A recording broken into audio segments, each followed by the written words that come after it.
Good morning, everyone. If I could have your attention, we'll start the meeting, please. We'll start with the pledge. I pledge allegiance to the flag of the United States of America and to the republic for which it stands, one nation, under God, indivisible, with liberty and justice for all. Would you pray with me? Heavenly Father, we just thank you for today. We thank you for this warmer weather as the trees start to bud out and summertime comes upon us. We'll start seeing the crops grow and just that abundance that we have. We thank you for that. Thank you for this time together to do the people's work and guide our decisions. In Jesus' name I pray. Amen.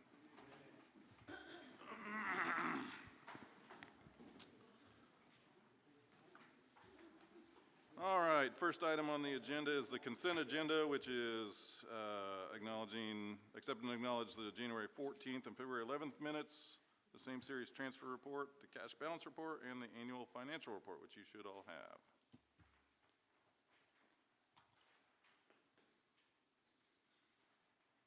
I'll entertain a motion for those four items.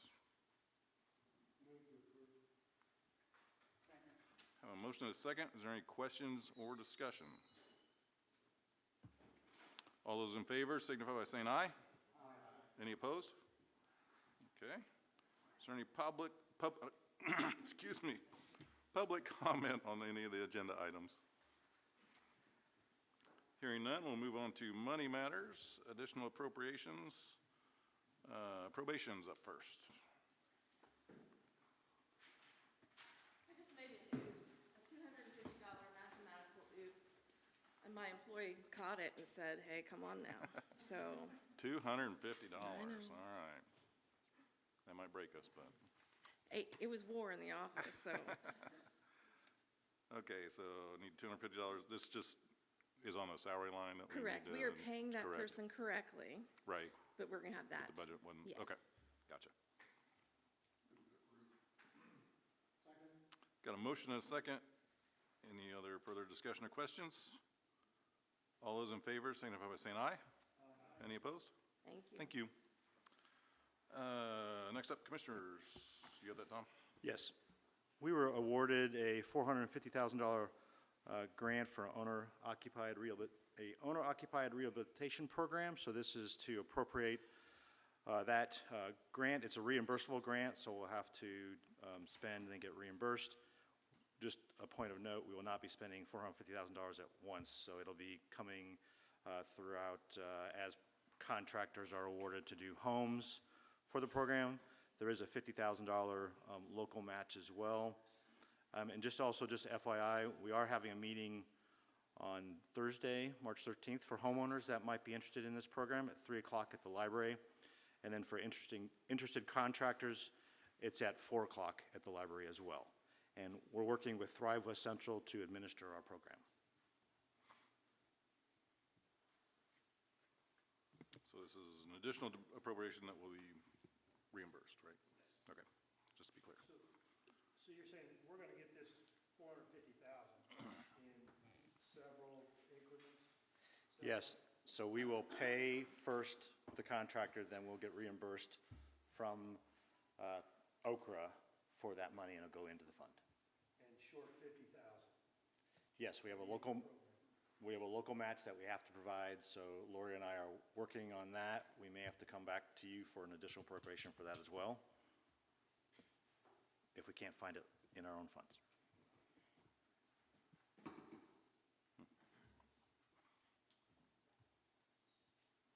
I'll entertain a motion on that. Move to approve. Second. I have a motion and a second. Any other questions or discussion? Yeah, what kinds of things I see, this is gonna go to contractors to try to promote new housing? No, this is for rehabilitation of income qualified housings for like roof repair, HVAC repair, and it's the contractors get qualified. We have homes submit requests. We'll determine whether or not they're eligible, and then contractors will bid on the project to do the work. And then when they complete the work, they'll be paid from the grant. You gotta way you're going to get this out to the residents? Yes, so Thrive West Central's been working on some publicity to alert everyone about the program, and they have a local coordinator who has been meeting with different organizations to get the word out. It's on our website, the press release, and we'll be doing some social media posts as well. Who do you apply to? You apply to actually Thrive West Central. There's information on how to apply to get the money. Are these mini grants? Yes, I mean, in a way, I mean, the $450,000 it's not for one project. So it could be hundreds of homes that receive some grant to do some rehabilitation of their home. I guess my question is, if someone comes in and applies for 100,000 versus 25 or 10, I so think was wondering, is there a maximum on it? Yeah, I think there's a maximum. I think in talking to Thrive, I think it was like $25,000 was the goal, I think. Okay, thanks. So Tom, this is similar to what, there used to be a grant like this before. They have you fill out the paperwork, and then there's a person that comes around and inspects and says if you qualify or not, and then how much you can get, correct? Yes, and it's income qualified. There will be an inspector that will inspect the project as well. So there's eyes on it to make sure that it's spent correctly.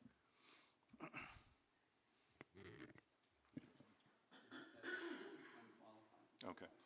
Yeah, one of the meetings I think we're in, Thrive said they've done this project before, and it kind of benefits the elderly because they can't afford to repair their home type of thing. Yes. Keep them in their homes for a little bit longer type of That's correct. thing, so. All right, we have a motion and a second. All those in favor signify by saying aye. Aye. Any opposed?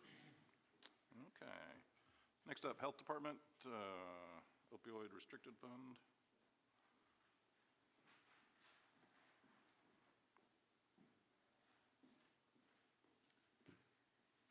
Good morning. Morning.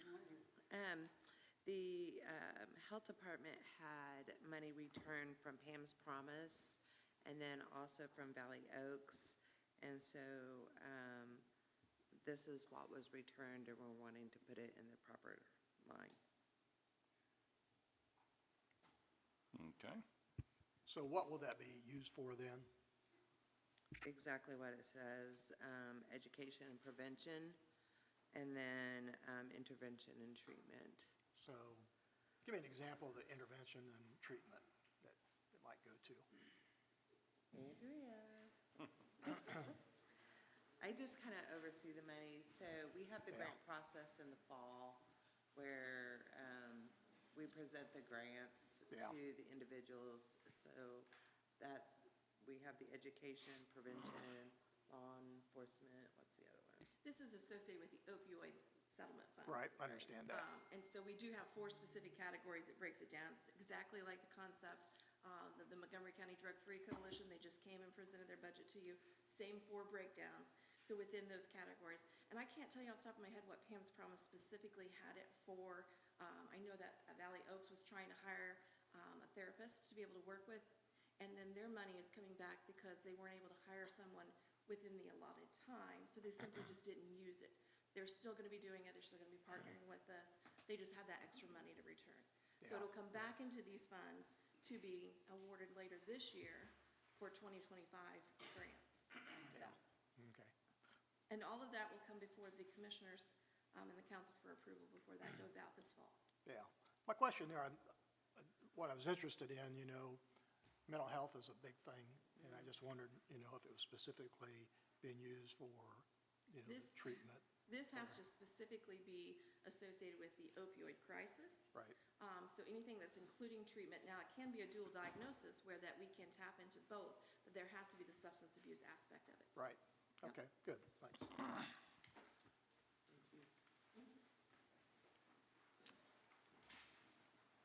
Did we have there we go. Got a motion and a second. Any further discussion or questions? All those in favor signify by saying aye. Aye. Any opposed? Doesn't look like we have any old business. New business, Mr. Donaldson.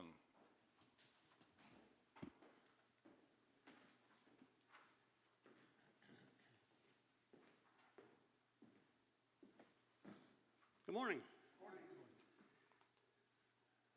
we're here today on behalf of the Public Defender's Office asking to consider Montgomery County getting back in the reimbursement program through the state.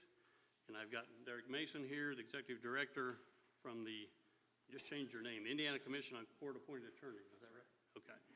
To answer all your questions, you should have in front of you a letter that Mr. Mason prepared a few months ago about us, what we need to do to get back into the program. And you also have a color-coded map there that shows the state of Indiana. I didn't count them, but I think Derek told me 68 of the 92 counties are currently in the program, both for the reimbursement, he explained this more, the reimbursement program up to 40%, and then also in the what we call CHINS 4E money that we are getting. We started that a year and a half ago or so.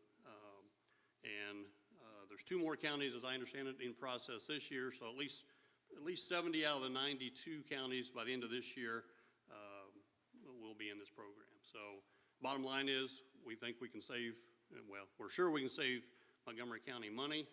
His letter, if you've had a chance to look at, indicates over $100,000 first year. So it sort of seems like it's something we ought to do. But if anyone has any questions for me, we can start with me, or I'll let Derek, he does this quite often, I think, the county councils, and give his little spiel, and then we'll kind of go from there, if that's okay. Go ahead. Well, not so much a full spiel. You guys are really one of the easiest counties that I've ever had that could rejoin with very little effort at all. As you can see, you are, if the office were fully staffed, which means it's down 2 attorneys right now, if it were fully staffed, you guys would, with a little tweaking of how you assign cases, be able to be in full compliance. The good news is, well, that and obviously we have pay adjustments that need to happen. Pay adjustments, one of our standards is that we require pay parity with the prosecutor's office, and you guys do that for your deputy prosecutors. As long as you continue to maintain that, you never really have to worry about that. That's where counties typically get in trouble, is when they just decide to one time give the prosecutor a large amount of money to assign random raises as the prosecutor deems fit, for example, instead of following a salary schedule, and then things become unequal between the 2 sides. That's, I would say, the #1 time when I'm coming to counties and saying, all right, you forgot that you have to have parity on both sides of the coin here. But because you have a salary schedule, that's pretty straightforward, and usually those counties never have problems with that issue. The main issue is that we do require, if you're going to have a chief public defender, which you have to have under statute for our reimbursement program, if you have an office, which the county now does and did not in 2014, as I'm sure most of you know, when the county fell out of the program, and I was there at that meeting when the county decided they did not want to continue to participate in the program because of compliance, caseload compliance issues under their contractor system that was in place at that time. I will say that what we do require with the chief public defender is that they are required to be paid the same as the elected prosecutor, and a chief deputy public defender is required to be paid the same as a chief deputy prosecutor. What we do is we reimburse the county 40% of its public defense expenses, excluding misdemeanors. And so one of the things that would happen here, as you can see, I've talked about your eligibility for reimbursement when you include misdemeanors is about 30.5%. That number will go up if the office decides to not give the top 2 highest paid positions, if they do not give them misdemeanors. And that's what I tell counties with chief public defenders all the time. You'll get full 40% back of salary and benefits.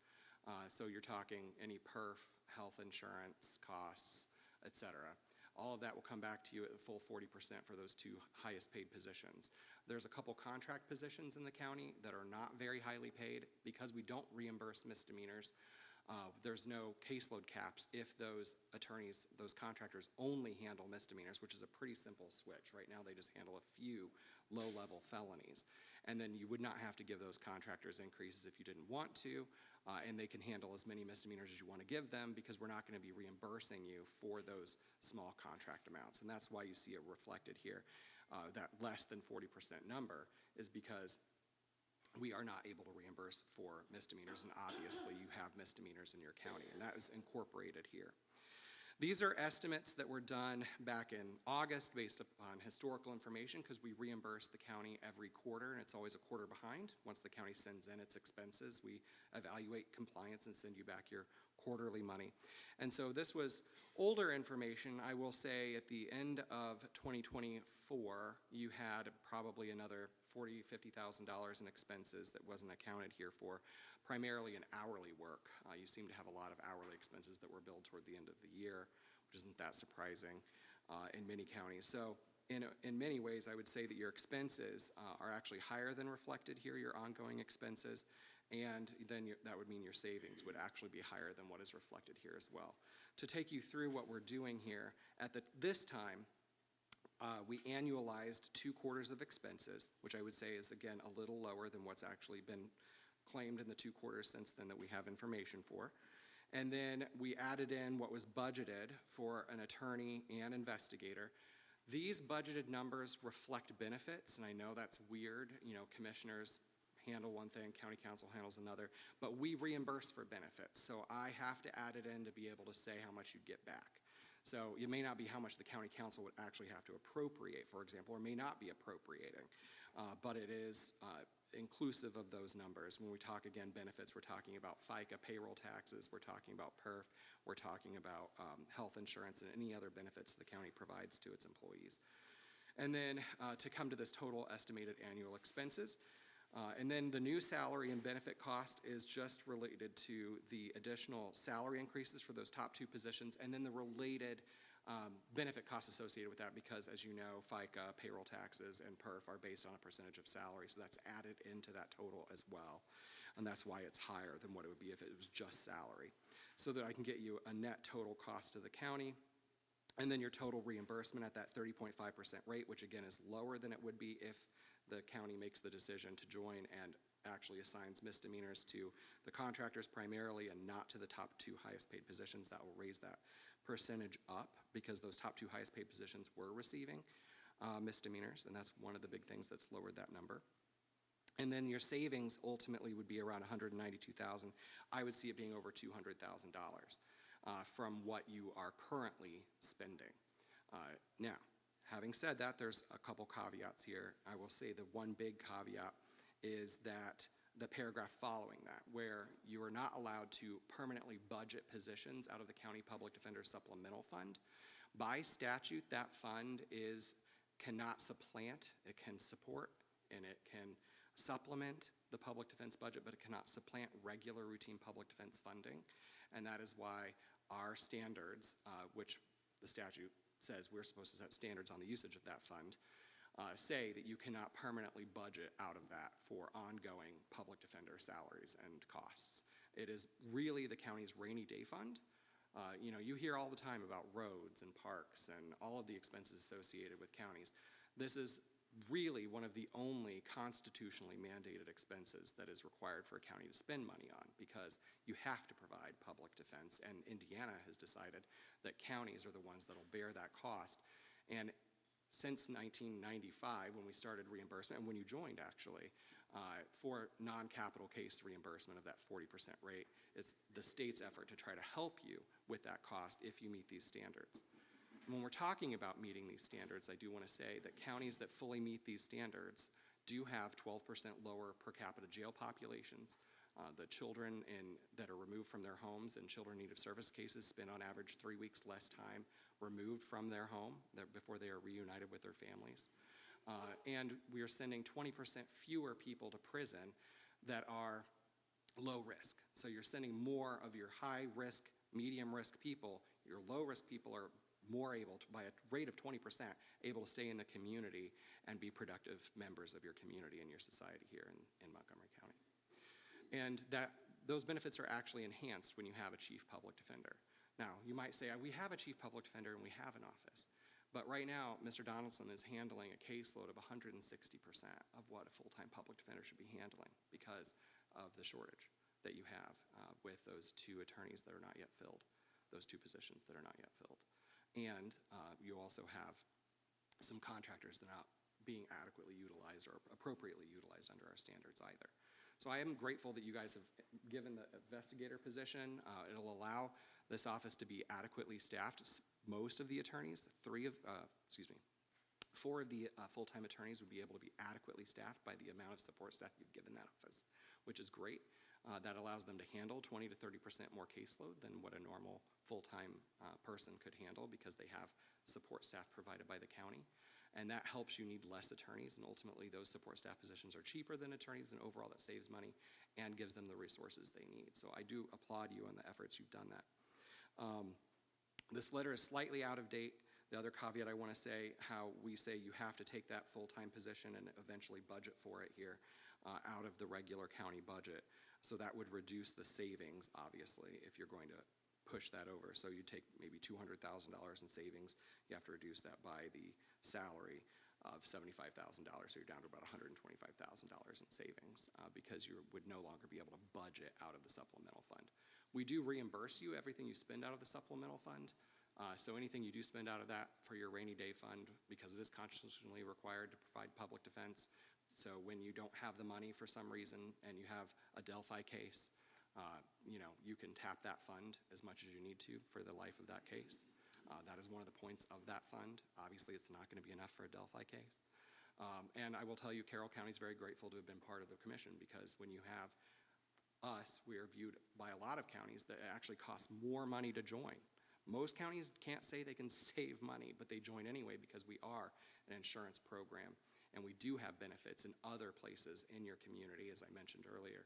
And on top of that, it ultimately helps the citizenry of your community because you have public defenders available to find what is wrong with the individual that is causing the problem that is arising them to come to court. Gives them the time and ability to handle those things, address those things, and help them stay in your community and become productive again.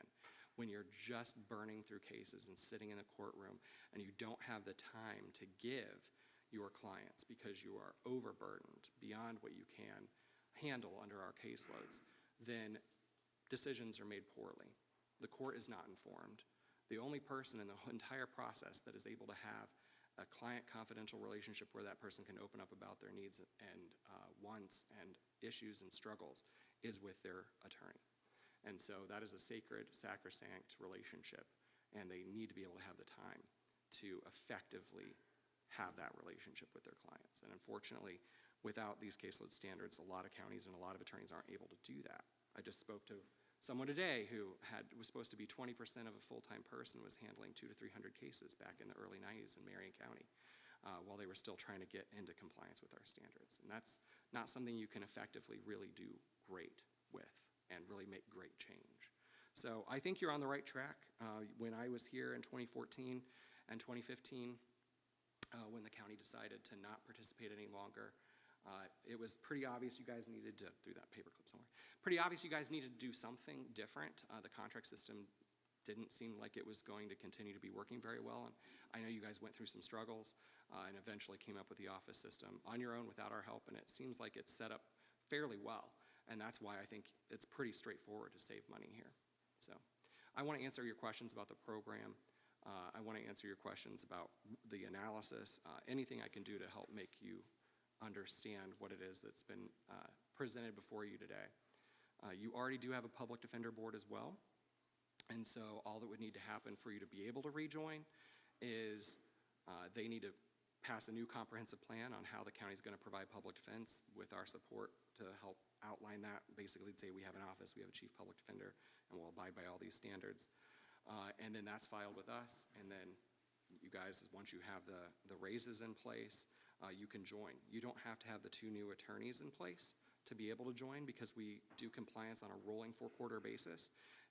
They will not be out of compliance after 1 quarter. But if you go 3-4 quarters without filling those 2 positions, then you would face serious caseload issues.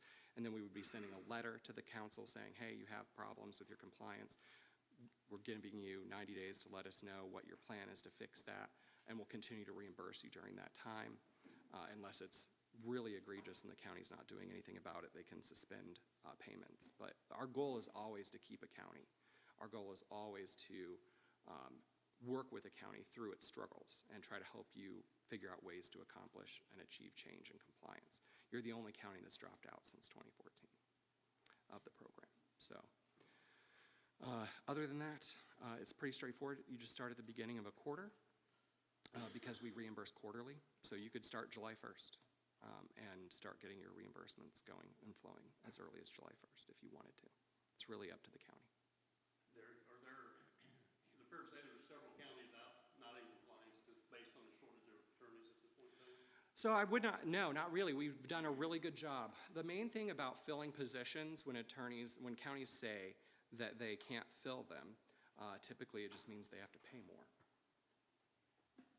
Or they may have to switch salaried to contract or contract to salaried. That's been the biggest thing is some counties find what they need to recruit people is they need to offer benefits, right? So we need to end the contracts we have and make them full-time people. Or they may say no one's willing to work full-time in our county and we need to have more, we need to convince the private bar, even from neighboring counties, to come and help out more, so we need more contracts. Delaware County couldn't find anybody to fill a contract for 9 months, and they just had to literally raise the amount of compensation, and it was filled within 2 weeks. Vanderburgh County is your number one struggle if you were to look back over the past year, where they had major issues filling anything. But their compensation is paltry, and so they've had to give significant raises on the prosecutor side and the public defense side just to recruit anyone in that county. I would say compensation is still the number one factor, but we do have a statewide attorney shortage. We are working on that at the state level right now. Today at 10:30, there's a hearing on House Bill 1006 in the Senate, which is the number one House criminal justice priority bill, which would require you, if you wanted to participate, it would require you to give significant raises to your prosecutors in exchange for 50% reimbursement of their salaries, and currently that bill would also raise our reimbursement rate to 50%. Whether that happens through the Senate, I cannot say. I don't want you to plan on that. Plan on what is presented to you today, because the legislative process is muddy at best of times, and so who knows. But this is what you know you're eligible for, and that's what we're here today with. I would say most counties are in compliance. When we have a county that comes out of compliance, we work with them to develop a compliant model. I would say the number one thing that counties are doing are creating what you've created, which is an office and or at least a minimum of having a full-time chief public defender that can manage the system. That has been the biggest change over the last 10 years, more and more counties developing what you've been developing, except most of them are developed in conjunction with us giving you the 40% back. You guys did a lot of it on your own. So Brian, are you fully staffed right now? No. You're down the 2, so we've budgeted already the 2 attorneys you need. So we wouldn't have to add any new attorneys. We've budgeted what you guys need. The chief public defender, would that have to be an added position? Would it have to be a what position? An added position, or would that be what Brian's doing It would right be now? his position. Okay. It would just be More money? the salary increases Okay. for the chief and the chief deputy. Both those positions exist now, just So not in paid the properly. big scheme of things, it'd just be changing his title and giving him more money, and we've already budgeted enough to handle what is needed if we could fill those positions. And then his office would have to tweak a little bit about how they assign cases, but other than that, you guys should be able, and barring, anything can happen, right? You could arrest 40 people in a drug bust, tomorrow, but that's why we do a rolling 4 quarters. We also allow you to have a 10% overage before we even, substantial compliance before we would even send you a notice. But he's at 160% right now.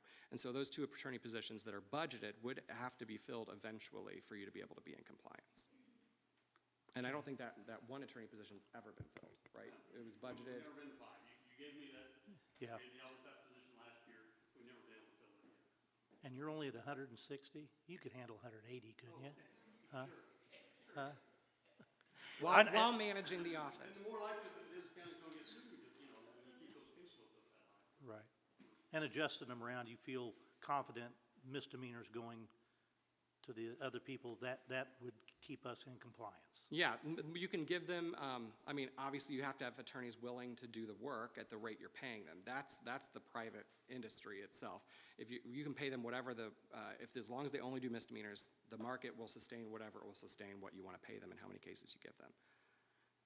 And you can give them to the other new deputies as well that are filled. You just really want to avoid giving them to your two highest paid positions, because that has an outsized impact on your reimbursement. Because what we do is we take, 5% of the caseload was misdemeanors, we take 5% of his salary, make it 0 reimbursed instead of 40% for all of it. Does that make sense?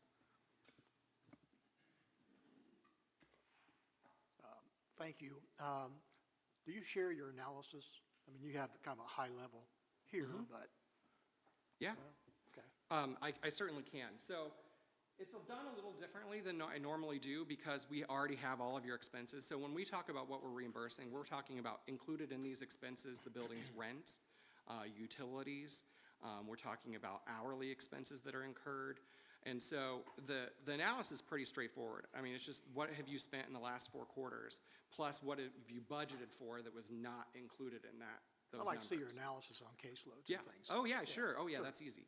Yeah, so that form's already being completed by the county in order to get the Title IV-E reimbursement, which is just new money that was not available to you when you guys left. It just started in the last 4 years or so, where it's, just so you know, it's federal money that flows. It's an entitlement to counties for public defense in those DCS cases, those Department of Child Services cases where children are removed. We are the pass-through entity of that to you. And so every county is eligible for it, even if you don't participate in the reimbursement, and that's something you're getting right now. And that is not included in this number. That is additional money that you get. And that will continue, correct? Correct. You do not have to join, unless the federal government takes it away. But yes. So our starting wage for the new attorneys is what, 75? Is that right, Brian? That's what we budgeted. 75, 76. What do you see as an average in counties our size for a starting? Well, the average salary right now would be a little over 80,000, and I can get you that number in a few months for what it is for 2025. But for 2024, it was a little over 80,000 for an average full-time person across the state as a whole. If you were to rub your crystal ball, what are our chances, what's the percentage chance of finding these 2 attorneys? It sounds like that's the, You're needle in the asking the wrong haystack. person, right?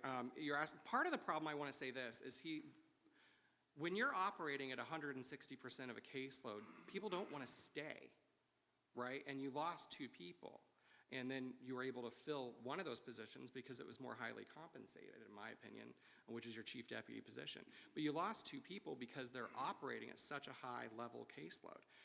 And so it's like the chicken and the egg. Like, if you keep burning people and you keep filling, you can't ever get those caseloads down. And so I have yet to meet a county that has not been able to fill a position. Where there's a will, there's a way. It may cost money. It may be a really intense recruitment effort. It may be a switch for a year to have part-time contractors fill that caseload where you're pulling in some private attorneys and not providing them a full-time salaried benefit position until you can get that recruitment off the ground. Because you can switch it, for example, to 2 $40,000 contracts, for example, just as a hypothetical. And make them essentially each a half-time person, and then still advertise the job for the next year, start whenever that contract would end and see if you can fill it a salaried position that way. Those are always options. We try to give you as many ways to figure out what works for your county as possible, but we just have some basic standards that have to be met regarding caseloads and education and experience, compensation, things like that. The question I have for the council is, I don't know what the starting salary is supposed to be for someone if I find someone with experience with the new compensation study you did last year. Right. I need some guidance from you guys. I'm not sure where that number is. Okay. And our standard for compensation parity, so that's Monroe County is one that tends to hire people if they have experience at like a midpoint salary, and advertising that is helpful to say, we're not just hiring new people. We're willing to pay more for people that have experience. And the good news about hiring someone with experience is they're able to handle out of the gate higher level cases and really help alleviate that caseload, because those are obviously weighed more heavily than a misdemeanor because they take more time. also have in retainer, the firm that did our study for us. So if we get to that point and you want some guidelines, you can get with Tom, and Tom can get with Addie and the committee, and we can go through and see what might be the range of what would be available. Yeah, we're But still we would- hammering out some of the pay structure Yeah. things. It's going to But- be still a little bit longer. I mean, Yeah. we're working on it Yeah. still. It's just, But there's certain guidelines first that we're going to steps. go through so we don't get into the issue we were before. Well, and hopefully it's just so much better if somebody has some experience and can walk in and start doing it on day one as opposed to 2 or 3 months down the road. What is your private bar situation right now? Do you feel like you have is it your private bar drying up here, your local bar? Yes. So what? So let me just say this as well. Kosciuszko County just created a public defender office. They just hired their full-time chief public defender. And they're also it's going to be set up very similar to you. And with a full-time chief deputy as well and a couple salary people. They have no new lawyers. Almost everyone is starting to age out. And that's the problem, right? We not only have an attorney shortage right now, but we have an aging lawyer population. And we lost a law school. It's hard to fill these gaps. But what they're doing and what they're being proactive about is they're using, intentionally, they plan on using their 2 salary deputy positions to be a feeder to hire new people out of law school to come with a salaried benefited position and hope that they will come here, love the community, and then ultimately stay, even if they don't stay in that. They don't even care if they stay in the public defender office. They want them to stay in the community. And so it's a way for them to get them to move to Kosciuszko County, and then by attracting them out of law school with a salaried, guaranteed, decently salaried position with benefits, and then if they move on to stay in the community, great, then they'll hire someone else and try to create a feeder program. And that's a great way to utilize your office as well. And it's, for the prosecutor and public defender side, it's very beneficial if you approach it from that angle. And if Brian can't hire somebody right away, we can contract and still get reimbursed. Yes, not only that, you could literally join July 1st, and even that first quarter, if you don't have those 2 positions filled, you'd still be in compliance, because because they're not getting 100% of a caseload in 1 quarter. But if we needed, we would get reimbursed if we did a contract with somebody. Okay. Yes, as long as you meet our standards, you'll continue to get reimbursement, and you'll continue to get reimbursement even when we send you a notice that you're not in compliant. And then the response is, sometimes the response is, we need 4 quarters to come into compliance, but this is our plan, and then we monitor you every quarter to make sure you do it. We want to work with the counties to come into compliance. That was the problem in 2014-15.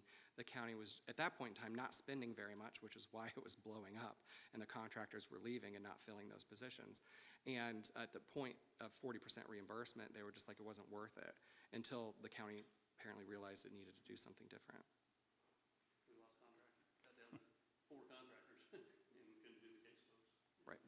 2014. Let me see if I can, your analysis here shows fourth quarter of '23, salary, paid out expenses, and first quarter of '24, which is the 705 number for a total, right? Yeah, it's those 2 quarters, because at that time we only had 2 quarters, and so I just doubled them. Your quarters since then have been more expensive than that 164. They've been 188 to like 205. So we took a pay raise increase for this year. Is that figured into this number? No, so that would just be additional savings to you. You said we were going to have to raise the pay of the chief deputy, or chief, and the chief deputies in both offices? So we may already have hit that mark. I would say you have not hit the mark unless it was substantial, because these are substantial increases. Right now, he could leave and go do he could leave right now and go make more money as a chief deputy without the responsibility of running the office in any of our other almost 40 counties that have chief deputy, or that have an office. Yeah, but he's got a good place to live. I'm just being frank. This is one reason why your office has struggled, right? You sell us short. Oh, I'm saying he could to make more money. That's all I'm saying. Not that he would. So you're saying we're going to have to increase the cost of those positions? That's By correct. how much? So it is to one, did I not put the specifics in here? Yes, so our standards require on the bottom of the first page, 183, 513, and 108, 419 for the two positions. Or I'm sorry, no, 183 and 137, 635. Yep. It's the same as the elected prosecutor and the same as the Plus, we're gonna the have chief to deputy. pull money out of county general to pay and not use the court funds. Not use the supplemental, you can use court funds, but not the supplemental public defender fee. Yeah, to Supplemental pay. public defender fund. Yes, so that is, thank you for reminding me, that's a great question. So, one thing that's not in here, and we changed it in the fourth quarter, is you are able to use your county supplemental fund to fund new office expenses or new chief public defender expenses or new chief deputy public defender expenses for up to 1 year while you get a new office off the ground. We would consider this for the commission's purposes, a new office and new positions. So you can, for the first 12 months, use your supplemental fund to fund the But salary in the end, it has to come out of county general. ultimately, and that's reflected in here. Dan? I'm sure you got all the costs in. Yeah, so you already had budgeted the attorney investigator salary and benefits. The new salary and benefit cost is $108,000 for, oh my gosh, I can't speak, $108,419.72. So that new salary and benefit cost is added into your total new annualized cost. And then that's where we come up with a reimbursement of $301,000 and a savings of $192,000. Yeah, if we're looking at 2025, Jen just helped us with 2025 numbers for public defender. I think it's 772,000 is your budget. So 772 plus 283 puts us at about $1,055,000 based on your numbers. So versus the 988. So Well, Neil, keep in mind, again, that is inclusive of benefits that wouldn't necessarily be, Yeah. in your budget amounts.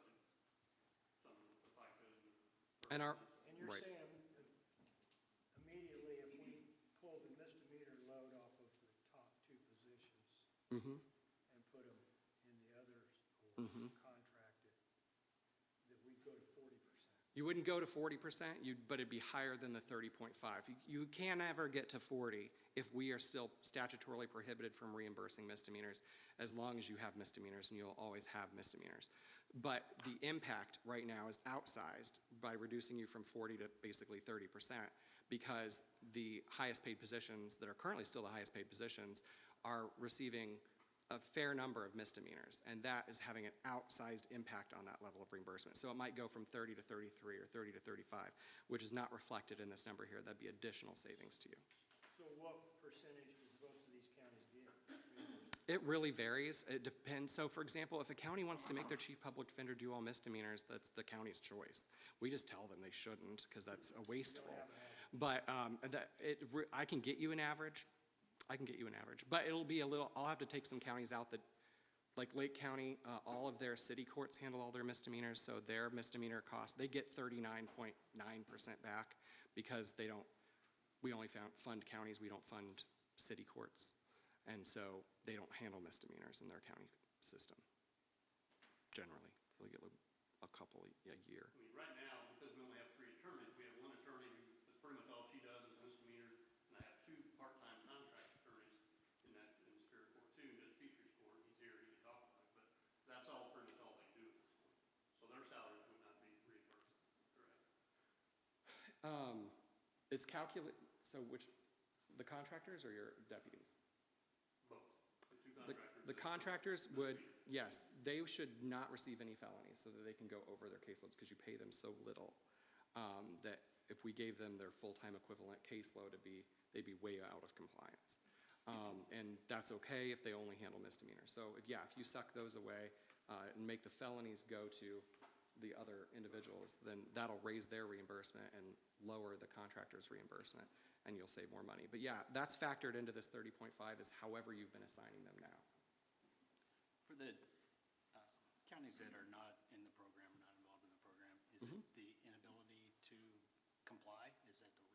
I get this question every time. The number one reason, there's multiple reasons. There's a couple with an inability to comply. Largely, those counties, it's because they share attorneys so intensively because there's a regional drought of attorneys. And so sometimes a county can't join because all their attorneys are being used in other counties. And there's no way for them to pull caseload away from without causing a regional crisis, essentially. The number one reason why counties don't join is because of judicial resistance. You guys are well beyond that phase. Usually it's a judge that, and the number one time counties join is when a new judge gets elected, to give you an idea why, it all ties together. Judges in Indiana are historically in control of the public defenders that are hired in front of their courtroom. That is the way it was originally set up. A judge was going to go find somebody in their horse and buggy, and say, you, and that's how we had just random appointment of people. And if you want to keep the judge happy, you take the case, right? Even if you didn't know what you were doing. And so that is embedded into our system. And some judges hate to relinquish that control. But it is one of the key foundations of a effective public defense system is that a public defender should not be afraid to file whatever they need to file in front of a judge just because they might irritate that judge and then risk losing their job. And that's the way it is in the non-participating counties, in many of them, not all. For example, you guys are a non-participating county, but you have the public defender board that helps provide that buffer. And there are judges that do not want that board or to lose that control.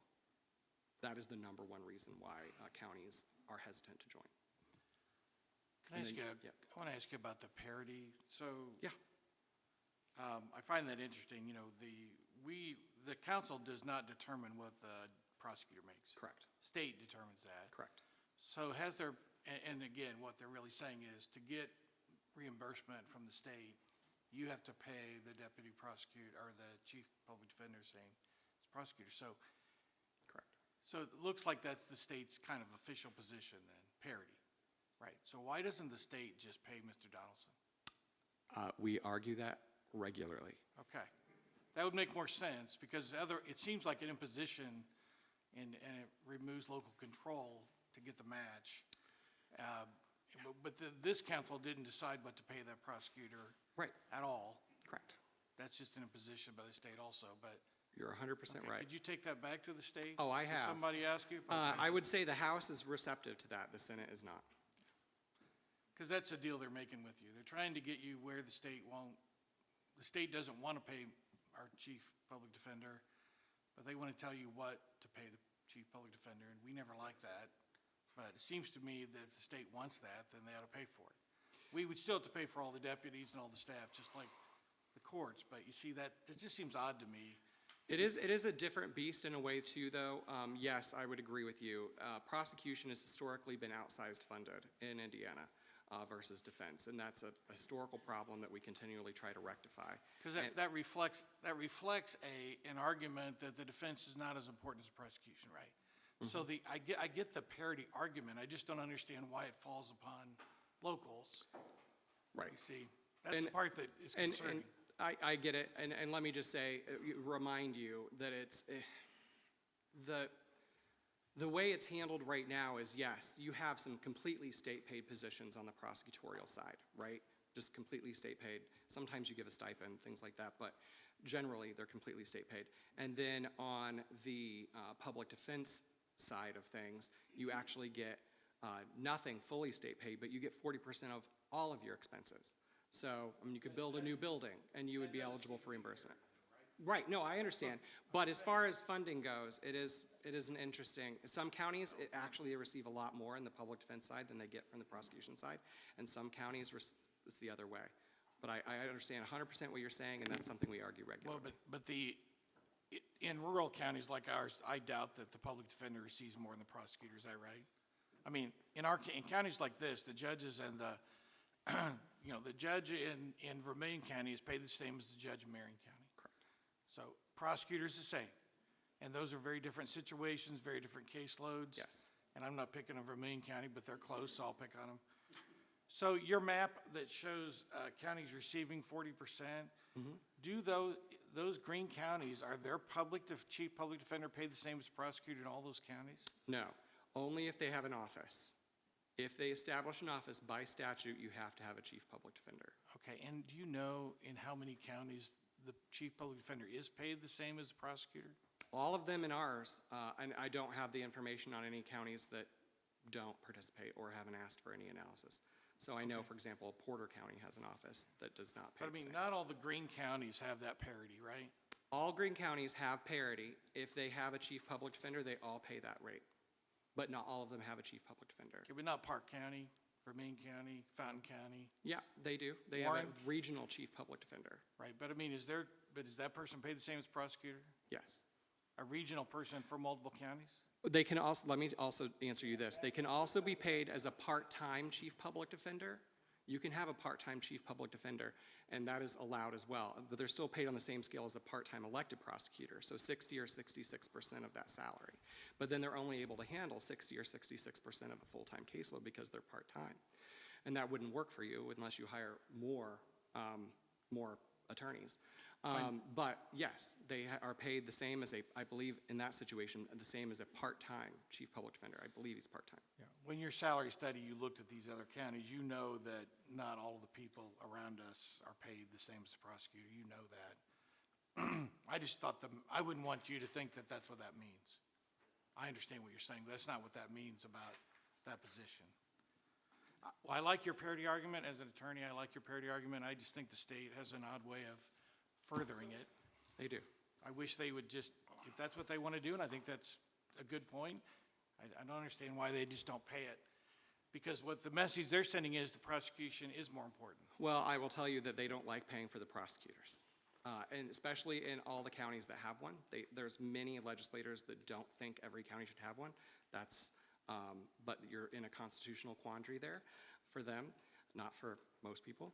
And so that's been a hesitation on this side as well, is to just give everybody chief whether they need it or not. So the argument has been more focused on regionalization of chief public defenders, I will say. And it's a challenge to figure out, but also an unwillingness. I'm sorry? Is there regional public defender offices? Yes, that's allowed now. That was not allowed when you guys dropped out. And we have one right now, and that's your neighbors. That's Vermillion Park and Fountain. Yeah, it's called like West Central. They just chose the name of West Central Indiana Public Defender Office. Yeah, they have a name. And they have a chief public defender that is paid in parity. But again, I think on a part-time basis. Thank you. 68 counties participate in the commission's 40% reimbursement, and then all the orange counties are on top of that number, and then on your maps. And then if they have an office, and many counties, like I said, one of the big changes in the last 10 years is the recognition for a need of a chief public defender. And so many counties are creating chief public defender positions that don't have an office, just because they want somebody to manage the program. For example, Hendricks and Jasper and Jennings is working on it right now, and a handful more that is eluding me at the moment, where they just have chief public defenders and not an office, which is allowed. It's just not required.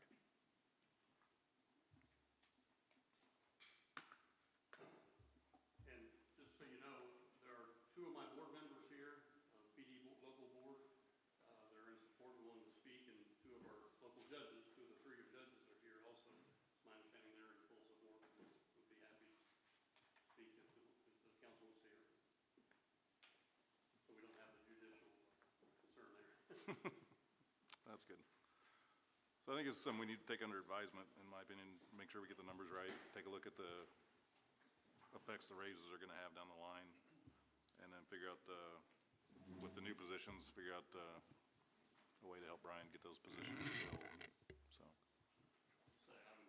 I would have less sleepless nights if we could, if I ever get the I'm sure that's the case. And I So- will send Brian well, you have the Excel spreadsheet actually that shows the caseload breakdowns, if you want to share that with Mr. Loy. And then if you have any questions, we can connect, and I'd be happy to answer any questions about how that spreadsheet works. Yeah. Brian, we talked earlier about, I think your report to the county, and I think it's a state report that you send in, to just share that. Annual one at the end of January. Yeah, just share that with us. I'm happy to send that to Yeah, you guys. if you want. perfect, yeah, thanks. Do you want that as a motion to, If we're just, okay. yeah, we're just gonna take it under advisement for now. unless Yeah, someone wants to and make a motion. it might be a interesting thing to get a committee together like we did for the salary study, and maybe go over some things and go over this with the other options, and get back, once we get that information, and get a few of us together to kind of go over it, maybe get somebody from their offices as well. I don't know. What do you think, Steve? We talked about that, Steve. What do you think? Compensation study would be good. But I would remind you, as Dan told us in our training, anytime there's more than 3 people together is a public meeting, so you have to abide by the advertising rules and all that stuff, so. I mean, I'm okay with Steve's kind of starting to gather some of the data anyway, so we can just kind of play off of that. So whatever you get, when you get your report, and then we can gather some budget numbers from Mindy, and then go from there. That sounds all right. Were you able to update for this year? Yeah, well, I'll pull up, so the salaries that are listed there are what's required for 2025 for those top 2 positions. And then I can get you I can get you the average 2025 full-time salary equivalent is, but not for another few months, because we're always a quarter behind. I need first quarter data of the year to get it.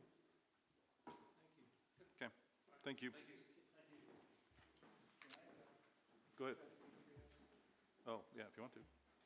Judge Petrie, could I invite you up to put you on the hot seat for a minute?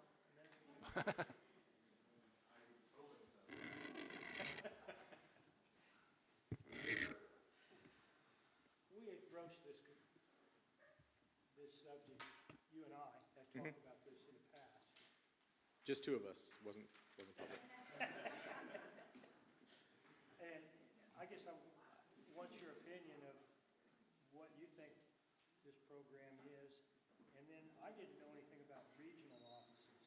Do you know how Yeah, those work? And Not all the ins and I outs. look at you as being somebody from, looking at the backside of this and how Right. that stuff might work or could work, and I look, I value think your opinion in that. we have a very good setup right now. Getting into this reimbursement program would help bring the people in, guarantee that pay parity. One concern I have is I don't think Mr. Donaldson's going to be doing this forever, so getting that pay up to comparable to the elected prosecutor is going to bring someone into the future as well. Regionally, I'm trying to think, Mr. Mason already left. I can't remember if it's Warren, Fountain Park, and Vermillion, or some iteration of 3 of those have a regional office. I'll say each of those counties only have 1 court. So in terms of sheer volume of criminal cases coming through, they're comparable to just Montgomery County on its own. So we're kind of in that middle ground between very rural counties, you guys are aware, to the south and west, they're more rural, north and east, much more urban. We're kind of in that middle ground. But I think it seems like a fairly easy win monetarily for the county to get into this program, even with bumping people's pay up, still a savings in the long run. And one thing they didn't mention, I'm not sure where it stands legislatively, there's a pilot program that went around the state last year in a few counties, including Hendricks County, to reimburse the misdemeanors. Because I'll tell you the way our court system is set up, Judge Chad, Judge Barajas handle a majority of the felonies. I have almost every misdemeanor in the county, but that number is 2 to 3 times as many misdemeanors as every other case type combined. So if we can get reimbursement for that, that'd be a huge win as well. But it's all waiting on the legislature, as I know, is a conversation you guys have probably daily. Has nothing to do with property taxes, though.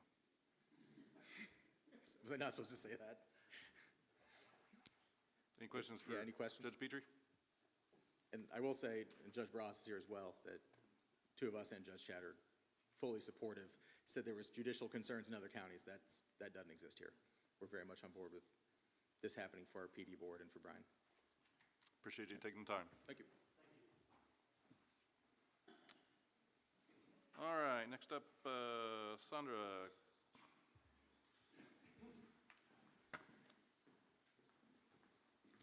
Good Good morning. Thank you for the opportunity.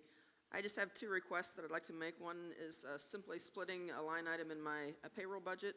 That it was set for a part-time person, but the funds in there would allow for a second person, which we would utilize in the office. So basically taking that and splitting the 32,000 into two parts that would have 16 and 16 each.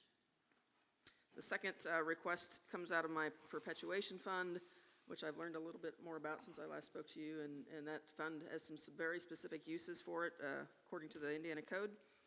And I would like to bring someone in part-time to help get rid of some of the paper documents that are still sitting in the basement and try to move that process forward as we look to move to the first floor. So I believe we have a pretty healthy perpetuation fund sitting out there, and I would like to find someone to help move that forward.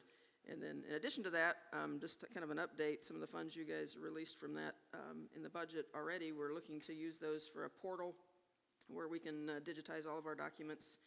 Right now, we're pulling things from paper files, from microfiche, from microfilm, from a portal, and then sometimes it's stuck in a desk somewhere that we find. So it'd be nice to get all those into a digital portal that would allow the public to have access to the things they need access to. Any questions from you? Yeah, I've got a couple questions for you. Yes, sir. We, as a council, budgeted you a full-time position, correct? Yes, well, it was 32,000, so yes, Okay. it would have taken into account a full-time position. And it had a job description and everything for that full-time position? And you went through the process with us on the pay and the compensation and what each position had to have, and each position had to have a job description, and there was a protocol of what you were supposed to do. Are these two people employed now? Yes. One I inherited. Well, and have you already split on this money? And are they working part-time now, these two Yes. people?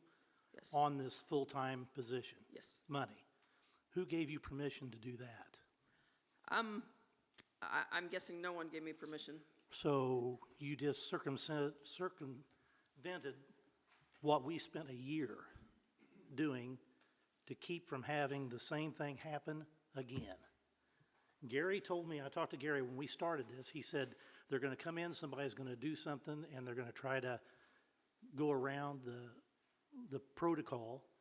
I didn't know it was only going to be 3 months in before somebody tried to go beyond what we're trying to keep from happening. As far as I'm concerned, those two people shouldn't be getting paid because it didn't come through us.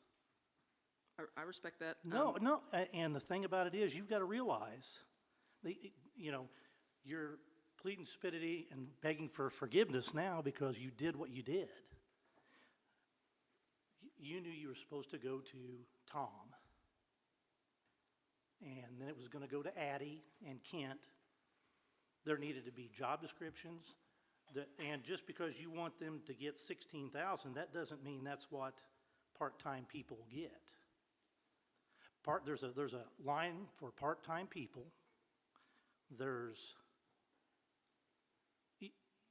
right now, you want 3 part-time people. Next year, you're going to want them all to be full-time. That's what happens. It just builds. And it moves on. Are they getting any kind of retirement? Are they getting No, sir. insurance and stuff sir. like that? But how do we know that if we don't set that and Tom and nobody knows about it? That can be slipped in. If you slip these people in and you've been paying them without us knowing, how do we know this other isn't happening? We're at a crossroads right now. The Senate Bill 1 is going to affect the county, and all the department heads and all the elected officials need to know this. In 2026, we're looking at over a $400,000 shortfall, 27, about a $900,000 shortfall, and in 28, $1.1 million shortfall if this Senate bill passes. And we have to watch what we do. We have to watch what's being spent. Mindy I wish she was still here because I'm going to brag on her a little bit. She brought up we needed to put some more money in the rainy day fund. And if we've got some money, we're going to have to do that. And I hope all of you can try to watch what you spend, save as much as you can. We may need to even be thinking about having a freeze on people hired and new positions, other than the ones that we have to have, like police and fire, 911, things like that. But, you know, for you to come in here and have already done it, I don't know what the others feel, but I feel I spent a year. Steve spent time. Jake spent time. We all spent time. Lori, Tom, to get this thing straightened out, and within 3 months, you've done what you wanted to do. And the hell with it. So Well, that's how I do feel. apologize for your feeling on that, and I would just say we are very proactive in trying to get some things done that we need to get done that have been sitting there. And I probably did not understand some of those rules, and that's my own fault, and I will bear that. I will not put these people on any kind of pension program or benefits program, but, and my goal, Mr. Kading, would be to get some of these documents taken care of so that we can reduce all of those positions. That would be my goal. And for the perpetuation fund, it can only be spent on document preservation. Very few things that you can use that for. I'm willing to find that person who will come in and take over that and get that done, hopefully in the 4 years, or maybe even 2 years if we can do that. We have about 20 shelves, 4 feet long, full of files in the basement that need to be dealt with. And I understand that. I know you've got a job to do. Yeah. We've got a job to do. My job is to watch over the people's money in Montgomery County and be as frugal as we can and try to keep ourselves from getting into a problem, and this is leading us into a problem. I think what you need to do is you need to get with Tom, get him this information, to get to Addie. I don't know what you're going to do about it. I don't know how these others feel, but I don't know what you're going to do with the people that we haven't okayed to be paid on a position, you know. Anything in the 1,000 or 100 series has to go through us. Yeah. You can't just change things and pay people. Yeah, You know, so what I'm saying, I don't know how Dan feels or what we feel, but it's one of those things you just can't do because you want to, and then that puts two people in limbo. And I feel sorry for them because I'm sure they're going to do a good job. Right. But we've got to know what's going on. Yep. We can't just let it go And- because we'll be back where we were. And my misunderstanding was that that line item was a full-time position, but I had someone who was in my office when I came in that was only working 40 hours a week. So I just kind of assumed that I could fill the other side of that because we needed help. And Mindy had brought it to my attention just recently that was not the correct route. So my apologies for that. Yeah. I have There's certain guidelines on part-time people. There's certain hours they can work, there's certain things they can do, and overtime and certain things, and that's why it has to go through Tom and Addie and us to make sure that doesn't happen. Go ahead. I think it's first we need to figure out Go what ahead. needs to happen. Because you've got two people that are part-time in a one-person job. Yes, that's true. And so What's our options, I guess? every job in the county is subject to looking at, well, I want two people. So I'm just gonna take this full-time job, turn it into two people, part-time. It was a part-time person when I came in. Well, but it was budgeted as a full-time job. Okay. I mean, I think. And this I'm is understand. Dan, where are we at that way with labor law and what we've done in the budget? Are we in trouble? What? Well, you're not in trouble if you identified a full-time position and fixed a salary. So if a person was working less than 37.5 hours, then their hours would be turned in and they were just paid for what they worked. So there's no problem there. But there's two. Let me finish. Yeah. So again, once the clerk split those duties, she did need to come to you because she was creating a new position. And the statute says you determine the number of positions and you determine the pay. So that's what she's doing now, is coming in to say, look, I want to add a position. I want to take the full-time position to a part-time and create a new part-time, And I have not seen the numbers, but I assume that because there are no benefits and no retirement, that her proposal probably costs less. And that would be part of the analysis I think the council would want to have. We also, Brett's right, that you, in your compensation schedule that you adopted, did identify how part-time people would be compensated, and it isn't as simple as just taking the whole number divided by 2. And so there is that problem as well. So what needs to happen is that the council needs to consider whether to create, change a full-time position to part-time, create a new part-time position, and as I understand the proposal, create another part-time position where one doesn't exist for the perpetuation of the preservation of the documents out of the perpetuation fund. So it seems to me you have 3 asks, 3 requests. Those would all be part-time, which would mean that no benefits would have to be provided, no retirement. So that's the trick. It still is up to you, however. It can be suggested by a department head, but it's still up to you because you fix the number of positions and the compensation. That's where you come in. So I think one of the obvious questions is, does it cost more or less? And I think the clerk can decide whether that gets the job done. That's her job. But you still have to decide, is that what you want to approve in terms of the creation of positions and the pay? But if they work less, like this person who is working less than full-time, you don't need to do anything really to fix that. It's just, we can't pay them for more than they work. That's how you solve that problem. But I think what's being proposed is more complicated than that. It's just change a full-time to a part-time, add a part-time, add another part-time. Right, but we wanted to have a job description for every employee. So the chain was, if she wanted a position, get with Tom, get the information to him, they would go to Addie or Kent and go over to set the job description, set where they are on the scale, and then come back to us to pass it. So, if we do this, okay, they don't have a job description, so we've already, in 3 months, we've done away with what we spent a year getting it fixed. So that's my opinion. I have a question. When you were talking about the second request, the 20,000, you made the comment that you hoped that person would be able to clean up those records in 4 years. So you're looking at maintaining that position for a long period of time? Not exactly, but part of what will happen in that process, those documents have to be gotten rid of. At that point, we have a lot of stuff that needs to get into that portal so we can get everything into the same place. At that point, that person may, or it may be one of these other part-time people that is still in the office, would then actively begin taking the microfilm and microfiche and putting that in the portal.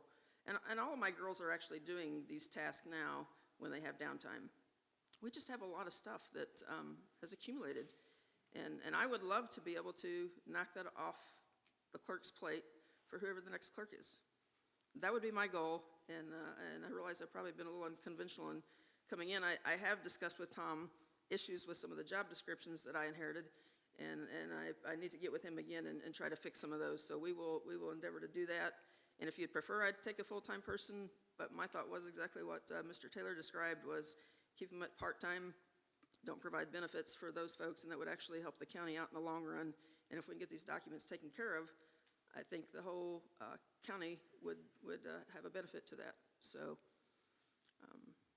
with a perpetuation fund, it has to be spent on this type of exercise. So, I mean, whether you do it now or later, I guess that's up to you, but I would love to have an opportunity to try to take care of those things in my time frame. If that's a full-time position, working 20 hours a week, do they get benefits? It's not a full-time position if they work 20 hours a week, yeah, that'd be 40 Well, hours. it's considered full-time. I mean, it In was my set up- paperwork, they're all part-time, and I believe that's what. So we're okay that way. Yeah, 37 yeah, the is handbook full-time. defines these terms, so yeah, to be full-time, they have to work 37.5, and to get health insurance, they have to work at least 30. And to get retirement, they have to be full-time, so 37.5. That's all defined. You all have defined all that in the handbook. All those terms are defined and consistent with the Fair Labor Standards Act and all the other, Obamacare and all the other acts you have to comply with. All like that.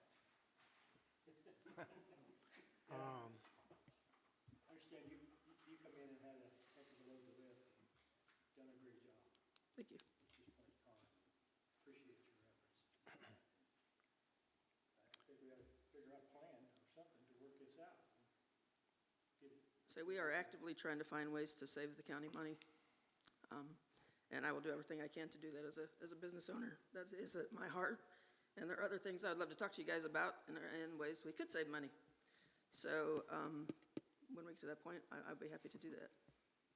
And maybe keep some money in Montgomery County instead of sending it out, outsourcing it. Yeah, I think your heart's in the right place. We appreciate that. I think you just need to understand our job, so it's a process thing. So, 100%, I understand. yeah, what's our options here, Dave?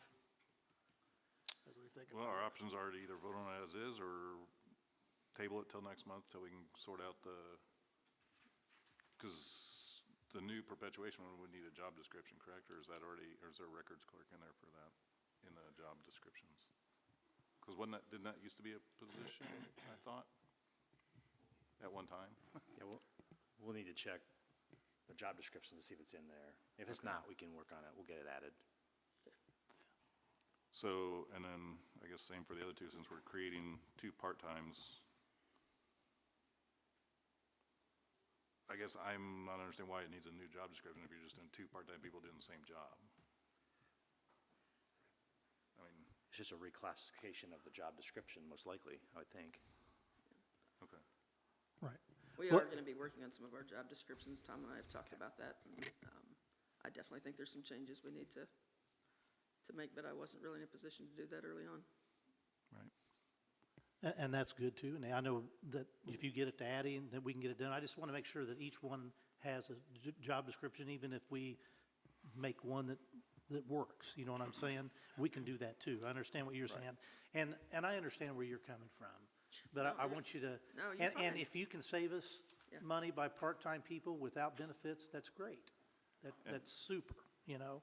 I And guess- kind of thinking outside the box a little bit, but the thing is, down the line, we don't want it to morph into 3 full-times, you know what I'm saying? And It's one of those things. I fully understand where you're Yeah, coming from. yeah. And I'm learning some of these ropes, and I appreciate your grace as we try to Yeah. navigate that. And I know Tom's door's open, and if there's some changes that you need to make, and he can forward them to Addie, then do what you need to do with that.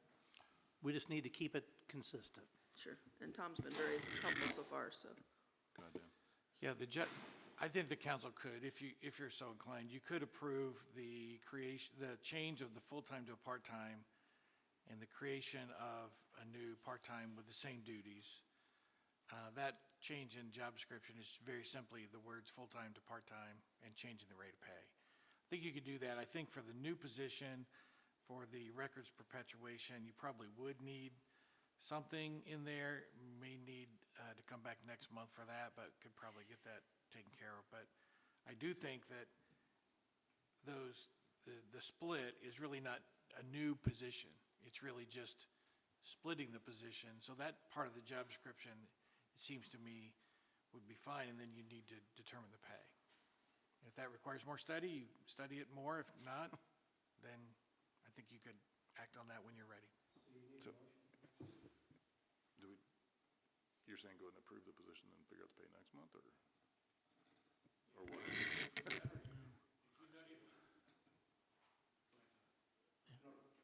And I think, Tom, it states in there what we pay for part-time, right? I believe it's 1647. There's if you look in there, it does have we did have that as well. Yeah. So, yeah, you could just apply that rate. You've already Okay. determined that's what you're going to do, so you could do that unless you want to So, do otherwise. I guess my thoughts on this are the fact that going from a full-time to a part-time does save us money. If we're talking about potential budget issues in the coming years, I mean, no offense, but part-time people are easier to let go. So that's just kind of my thoughts on this. And yeah, if you've not been in I've been in the basement of the courthouse for a long time, but it was a mess last time I was down there, so. The thought of getting that stuff digitized to make it easier to find and searched and all that kind of stuff, I think is a worthy cause in my mind. Be happy to give So. any tours in the basement if you would like. Pass. Maybe when you get it cleaned up, I'll take a tour. Okay. So I guess first item, request number one, if somebody wants to make a motion to split that position, change the job description to part-time, and then apply the current part-time pay that's in our salary study. Is that? Make a motion for what he said. All right, I'll make a motion. He Oh, did. I'll second, Okay. sorry. So we have a motion and a second for request number one to split that position. We will change the job description to part-time and apply the current part-time rate to that. Any other questions or discussion? Question, two part-time rates at $16 an hour, is that gonna be the same amount of money as one full-time? Yes. I think I understood you. Whatever the total pay is on two part-time jobs at 20 hours a day. Yeah. Is that gonna change the budget No, in a negative way? no, I don't think it should change it at all. Tom, go ahead, Tom. I'll just, the two positions are, this motion, the employees are already hired, so they're getting paid right now. So you just may want to mention that, and that's matching what we said they should be paid, which is, I think, $16.47. Okay, so they're currently being paid the part-time rate. Yes. Okay. Perfect. Easy enough. Any other questions? All those in favor, signify by saying aye. Any opposed? Okay, there's one. Number two, in my opinion, I think we need to table until we get a job description for sure, or ensure we have a job description. I believe there was already a scanning position. I thought that- there was too from the last There clerk, was, but we weren't really utilizing that Yeah. particular job, so.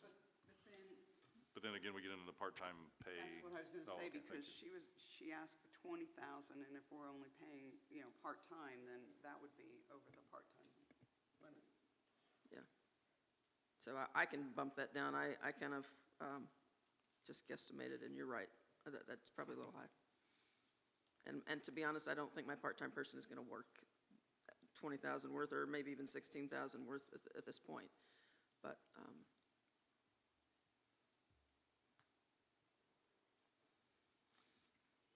I would agree that we table it until we find the description, and then we can go from there next month. Yeah. Okay. A motion and a second to table that request until next month and research the position description to ensure it is compliant, and then we'll come back at it next month, okay? fair enough. Thank you so much. Thank you. Oh, I'm sorry. There was a motion and a second to table that, I'm sorry. Any other questions? All those in favor, signify by saying aye. Any opposed? Okay. Next month it is. Okay, now I'm lost. Appointment of Economic Development Commission. Steve has talked to Jordan Foland, who has agreed to serve in that position. So we just need a motion for that. His name is Jordan Foland. He works at Tri-County Bank. Is that right, Steve? So. Second. Have a motion and a second. Any other question or discussions on that? All those in favor signify by saying aye. Aye. Any opposed? And then another appointment to the Linden Carnegie Public Library Board. Steve Burke? I think it's Burkle. Burkle? There's Nell, okay. Okay, so Burkell. So, actually, here's the letter, I think. So. Mike Warren played with the Suns, 1980. Oh, this just needs to be signed, yeah. Yes, it is Steve Burkle. On your agenda, it's Burton. Yeah. So Steve Burkle is the correct name.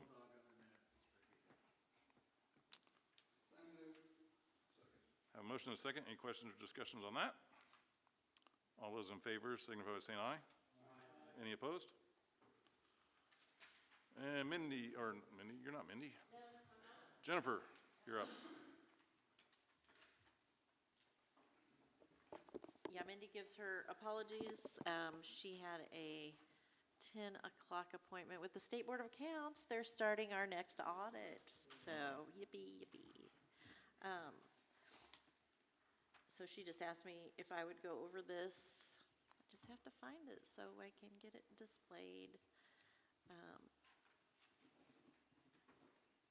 Here it is.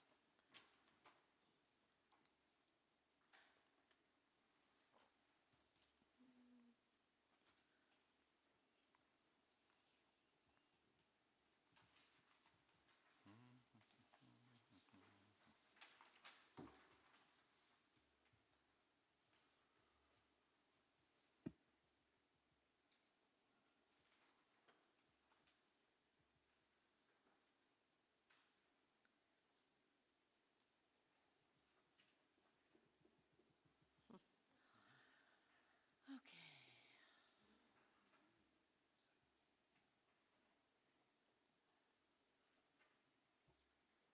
Nope.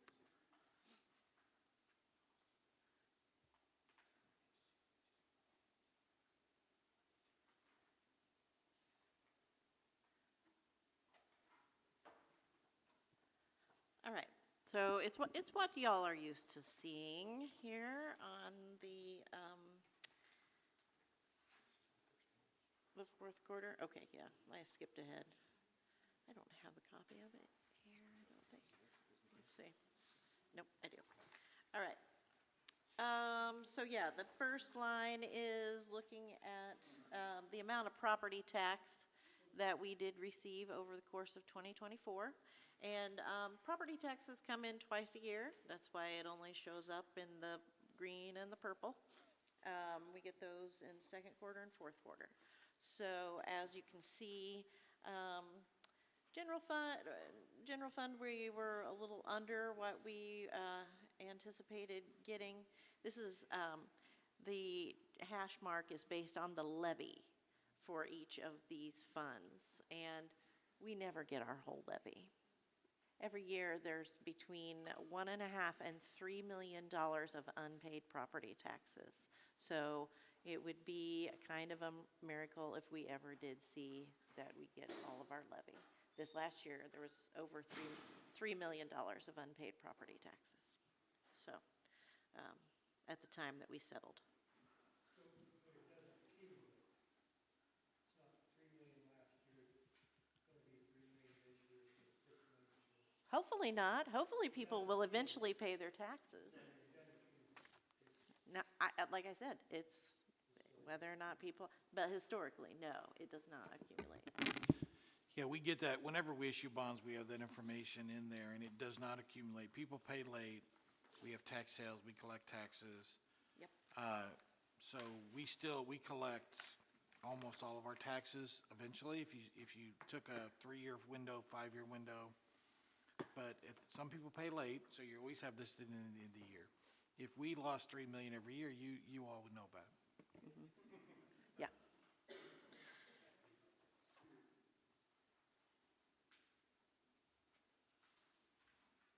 Okay, and then the next chart, we start looking at the miscellaneous revenues in the county general fund. The biggest one you see there is the truly miscellaneous revenue, and that one is due to interest still being received at the high rate that we'd been seeing it for a couple of years. Oh, yep. I see here that the RDC is way short of what we estimated budget order. And is that because of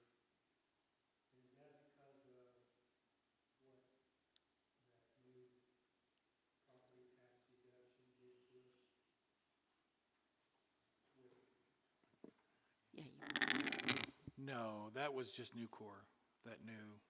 What this was they did not invest as much as we thought, and they had to make a deficiency payment, and that was late. Yeah. Right? That's what this reflects, but they did make it. Yeah, the revenue's got down as much as we anticipated. Right. They're How it came. yeah, the timing of their investment was slower and lower than we anticipated. But Timber was under an obligation to make up any deficit because we'd issue bonds, and that was also done. It's just not reflected as a collection of tax, Yes. not And reflected as, we had to collect directly from them in order to make their bond payments, but they did it. I mean, that's the whole point of that taxpayer agreement. I am going to put this out here. We're working on the abstract of taxes for '25 right now. One of the big red flags that popped up was that the Temper Sealy real estate parcel is down about $10 million this year. And that has to do with some of the legislative assessing that we're forced to deal with at this level. But next year, it's going to rebound. So they'll be making a deficit payment again. yeah, the purpose of the taxpayer agreement is to say to an economic development project, person like Temper, look, the laws can change, your situation on the ground can change, but we still need that money because we're going to issue these bonds. And so we make them sign an agreement that they'll cover that cost of those bonds. And in Temper, if you recall, one of the bonds went directly to Temper, $4 million, if I recall correctly. Some of the other bond money was used to build the road, bring the water out to that site, and make other improvements. But some of the money went directly to Temper as an incentive. And so when we do that, we don't know what the future holds with the legislation, and boy, are we learning that this year. So we make them say, under no circumstances, if your property taxes are, $1 million, and we only, because of legal changes, we only collect $500,000, Temper, you have to write us a check for $500,000, and that's what that taxpayer agreement's all about. And that's how we protect ourselves from changes or, that come down the line.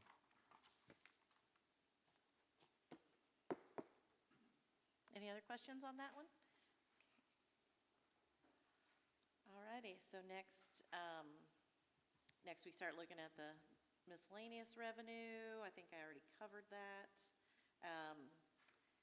The intergovernmental revenue that we're looking at here, these are grant monies. And we don't always know when we're doing the budget what kind of money we're going to get for grants. So it's good to see that we are way above what we anticipated receiving. And also good that we're way above what we anticipated on miscellaneous revenue, thanks to the interest.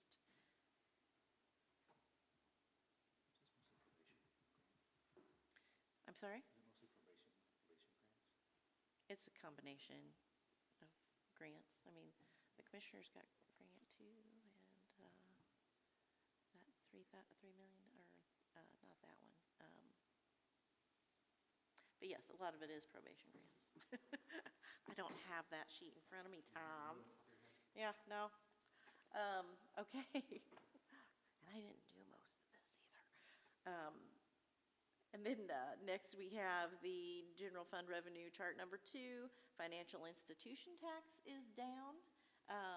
That is the tax that we receive from the state.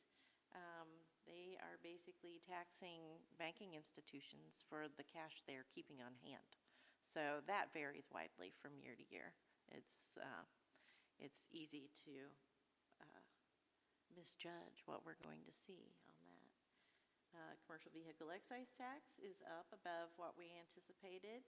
Licenses and permits as well, above what we anticipated. Fines and fees are down. These, again, impossible to predict, which is why we try not to depend on them too closely. We always grossly underestimate our revenues from year to year, so we underestimated miscellaneous and overestimated fines and fees, so we'll just have to adjust that for our budget for next year.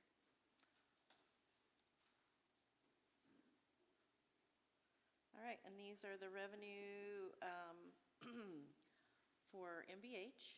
This is combining both restricted and unrestricted funds. We were, looks looks about like 4.3 million in the gas tax funding. And then wheel and surtax is up just shy of 1.5 million for 2024, which we had estimated under $1 million. So that is a reflection of the council changes to that. Which, when we do these estimations, it's at the same time that we do the budget workshops. So that's well before any of the things happen at the end of a year when we're changing lit or changing wheel and surtax. So,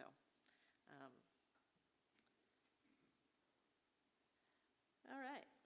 And then local road and street revenue, it is also above what was anticipated this year. We had anticipated a little under 600,000, and we landed right about 700,000.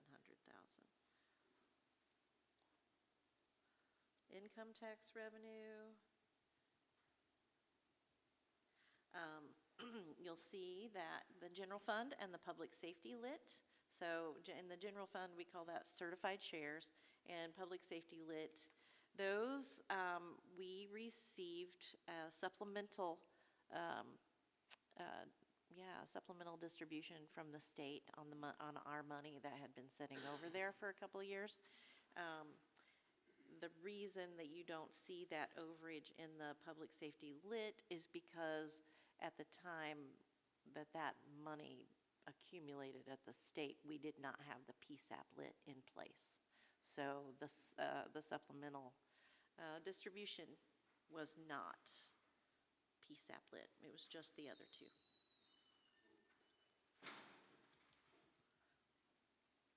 All right, and then we have the general fund expenditures. That's pretty cut and dried there. Pretty equal spending each quarter. And we did spend, you can see there's a little bit of a hash mark at the top. That means we just spent over a little bit under what was budgeted, the original county general budget.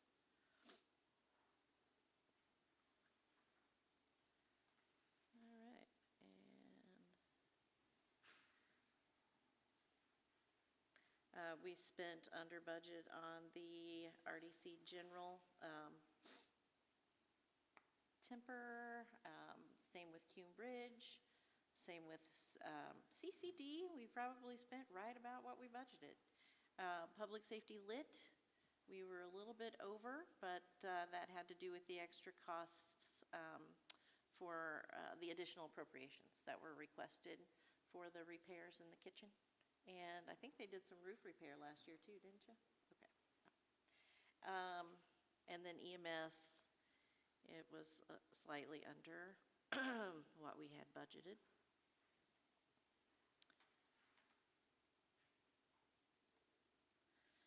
Health and reassessment, their expenditures were also under budgets. So, and this is looking at just the tax levied health fund. It's not looking at the GPHC fund, the new one, the new money that we get from the state. I think we'll add that for 25 because that's going to be the big fund going forward. All right. And again, I say this every time. We spent more than we expected to spend out of MVH restricted, but that's good. If we can spend the restricted money and keep the unrestricted around for whatever may occur, that's what we want to be doing. Fewer constraints on our funding. All right, and then this, the ending cash balances for the year. County General is interesting how it goes up and down quite a bit over the course of a year. You know, it kind of, it's starting out decent, and then at the end of quarter one, you know, we've not seen much revenue. Into quarter two, okay, that's where we get our property taxes. And then we go back down for quarter three because we don't see a lot of revenue, and then boom, back up at the end of the year because we have the December settlement money. So that's the reason for all the drama in those bars.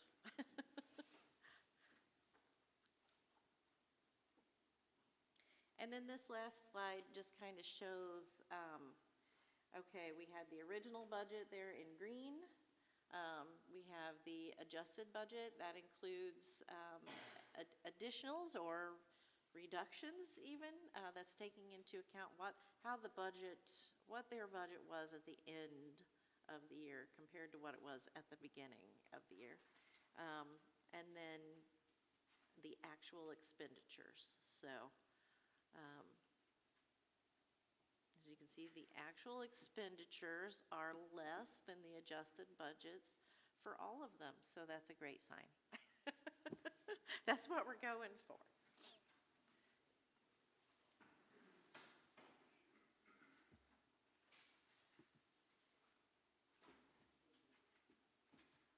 All right, thanks, Jen. Thank you. Staff and elected official reports. I know everybody's been sitting here for a long time, so hopefully you don't have too much to say, but anybody got anything to say?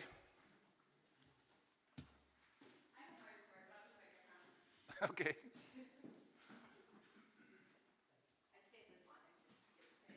Sure. No problem. So they're handing those around, but basically, Mike, for you, I'm Monica Nagel with Purdue Extension, since you're new and haven't seen me probably. But I'm giving our quarterly report about some of the things we've been up to for the last quarter. And so one of the projects I work on is our Serve Safe certification. So every restaurant in the county has to have some sort of food safety certification. And I do that for our county. So this past year, I offered 5 classes, and I certified 44 individuals, or excuse me, I certified 41. 3 of them did not pass. But they all passed with an average score of 83. They have to get a 70 to pass, so we well exceed what they have to, so I'm proud of that. Abby, our 4-H educator, took 16 kids to the State House in February. We were the second largest county there. She was very proud of that. She worked very hard to be, you guys might not know Abby, but she's competitive, so she wants to be the best. So we had the most, and they got to spend a lot of time with Representative Baird, and so he spent like over an hour with them explaining the whole process to them of everything that happens. And they were actually there on the day they were voting on if FFA and 4-H kids could get excused absences. So they thought that was really neat to be there, and they got to sit in and listen in on that. So that was really exciting for them. And then we had Hudson Beach was a page as well that day. So they had a great day. I think it started out not so great, but ended wonderful. So. And then Trisha apparently couldn't pick one story to tell you, so she decided to tell you several things she did. But she worked on an Annie's project. It was a 6-week class for flower growers that she worked on. And then there's also I think it's still ongoing. She's doing a Leaving a Lasting Legacy for Midwestern farm women. So they're learning kind of succession planning for their farms. She also participated in a Ag Women Engage conference, and then she did a pruning workshop with 40 participants. So you can read more about those. But I promised I'd be quick. So. Yeah, you did. Thank you. Appreciate all you do for us. Tom? I got a couple of updates for you guys. They're doing work out there on Purple Heart Parkway, so if you're out there, you'll see them hopefully working on the rest of the concrete, at least starting this week. Nucor Waterline project is proceeding down Nucor. We've been working with the contractor in Nucor regarding some safety issues along the road. There will be an automated signal out there to control traffic, most likely starting on Thursday. Congrats to Jake for getting a Community Crossings grant to pave additional roads. We got a $1.5 million grant, and Jake wanted me to let you know that we'll be coming back for an additional appropriation for our match. The courthouse project is proceeding. If you've been out there, you see that part of our roof has been removed, and the basement is has been painted. They're working on the floor and the ceiling in the basement. And the first floor, they've been remodeling the old meeting room and the old auditor's office to become the clerk's office. So they're doing a lot of work in there. And they're also should start painting the first floor hallway, the main corridor, sometime soon. And then there is a community input meeting regarding transit needs for the county and the city. There's a study going on right now. That is on March 19th at 6:30 p.m. at Fusion 54. Thank you, Tom. Any other department heads, elected officials? Most of them have bailed at this point. All right, Brett, what you got? The only thing I have is keep your eye on Senate Bill 1. It's gonna be big. People need to realize it could affect a lot of things. And I had a great time, by the way. Went out there to the new child care center the other day, and sure looks different from when I used to work in the place. It was daycare back then too, but it was just a little different. But no, yeah. Matt? Mike? Steve? Yeah, I've just got a few updates. Jake and I, along with a couple of other county employees and also the chief of police, attended the NAMI Summit, I guess National Association of Mental Illness. It's over in Indianapolis, and it was a full-day workshop that discussed, perspectives, effects that mental illness and addictions have on communities. So I'll just tell you, it was really good. Jake and I also met with Dan Aarons and Dale Crowder, Valley Oaks Health. We write them a big check each year, just trying to get our handle about, what actually they do, what kind of a bang we get for a buck. And Tom, Mindy, and I are starting to look at, I'm a big uses and sources guy. I like to understand revenues and expenditures, and we're starting to look at some formats maybe that can be used or utilized with the council on, an easy, it's kind of like, I guess what we're looking at is Jeff Peters' format that looks at beginning fund balances, bring in revenues, look at expenditures, ending fund balances. I think it'll help us as we look at a budget next year. And then I'd like Jen to talk about, I talk a lot about criminal justice, and she's really done a bang-up job pulling together numbers for us, and we've shared some of those. And I don't know, Jen, you want to talk about what you're doing there?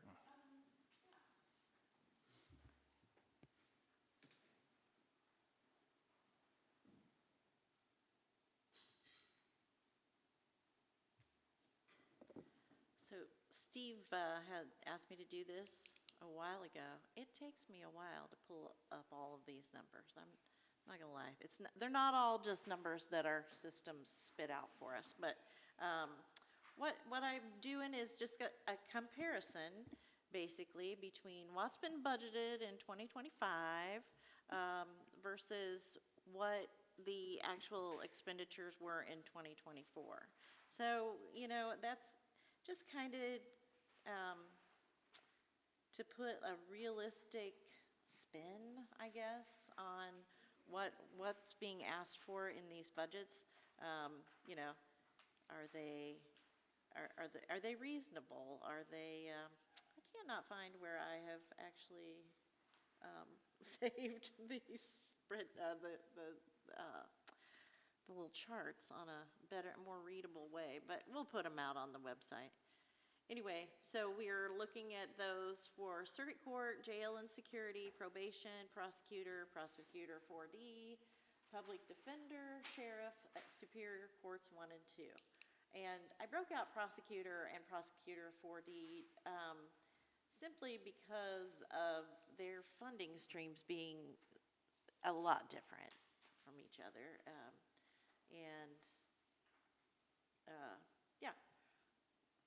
Because we get a lot of reimbursements for the 4D part of things that we have here at the county. So, and then if you look at the second chart on here, that one is looking at all of the budgets. So if you take all of criminal justice and you break it out to see, let's just see if this will help. There, that helps a little bit. Just to see which departments are utilizing, have the biggest budget. Just a very simplified look at that. Then we have a breakdown of the budgets, which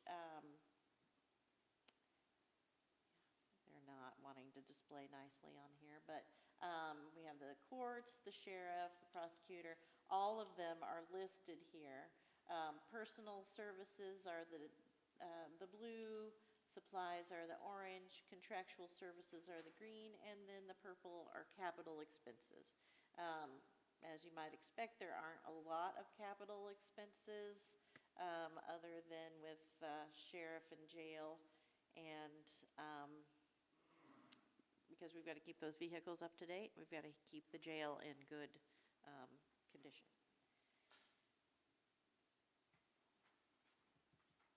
One of the focuses that I did this last time around was,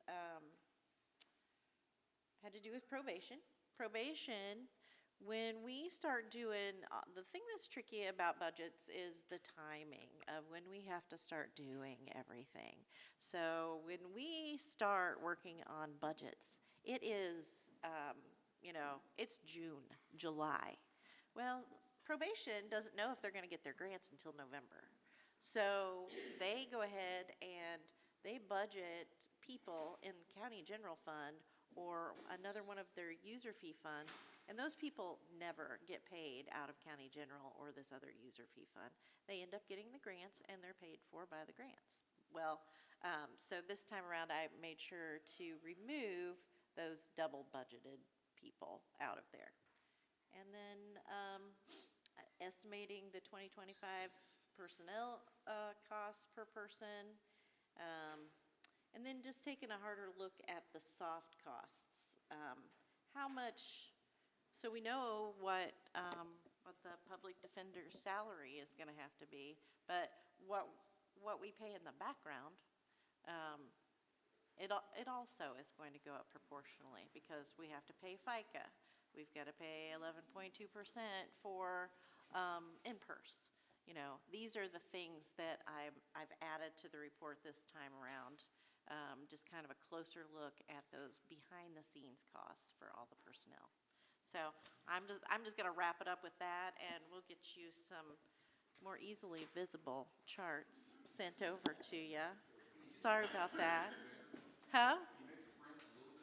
Maybe just a little. I have them in a, yeah. I have them in a PDF, and they'll be pretty. I printed those off and. But I anyway, like 'em all on one yeah, page. that's just like a 10,000-foot view of what I've been Yeah. pulling together for Steve. Big thing is that we're paying over $12 million now for, our criminal justice. And so just keep, information. Gary? Joyce? Brett mentioned the Child Care Center. There's another open house tomorrow from 4 to 6. And I would highly recommend, if you've not had the opportunity to tour that facility, that you do so, because it's going to be a real addition to our community and the learning process of our young people. And to Jake, good luck with those potholes. Never ending battle. I don't have too much. Again, congratulations on getting the new childcare thing open. Sorry I missed the grand opening, but hopefully I'll get out there tomorrow maybe. One thing I'm going to talk to Tom about an idea I have to kind of get rid of some of this paper, see if we can't get us some iPads or computers or something so we can have everything all at once, and then this stuff isn't riding around in my car. So we'll talk about that. We need to have it in bigger print. Well, with the computer, you can enlarge it. So just to keep that on your radar, we'll talk through that maybe and see what that's going to cost. What's that? Approval of claims. Mr. Taylor, Mr. Peters would like paid, so we need a motion to approve those two claims. Got a motion and a second. Any further discussion on that? All those in favor signify by saying aye. Aye. And just as a side note, in case you're wondering, Jeff, I believe you're going to come maybe April, May timeframe to give us our financial update after the state shakes out? Right. That we talked about. Right. So, yeah, we talked about that at our planning meeting, so just FYI, so you know when that's coming. Next regular meeting, April 8th, 9 a.m. And if there's nothing further, I entertain a motion to adjourn.